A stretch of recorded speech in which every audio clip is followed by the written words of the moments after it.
esta veintena nos toca nuestra primera, nuestro primer temazcal. A lo mejor preparan igual al público, pero también no sé, igual más adelante en el transcurso de las clases podamos hacer una velación y posteriormente al siguiente día ya hacer nuestro temazcal.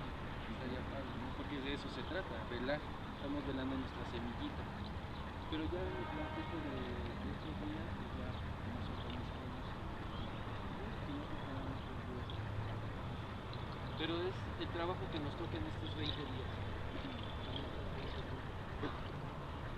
Trabajar, cuidar, velar, proteger, para que el primer ejercicio es de uno y vamos a salvar al mundo y vamos a cambiar a la humanidad nosotros.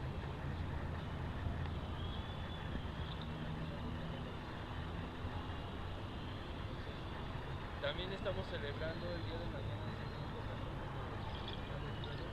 Todo el mundo, la madre tierra se está celebrando.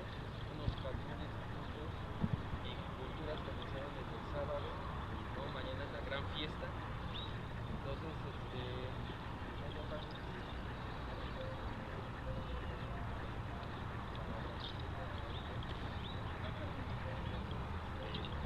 también se le dedica esta veintena a Tlaloc, la humedad, empiezan a lluvias, pero no lluvias de pura lluvia. Entonces hay que recibir esa porque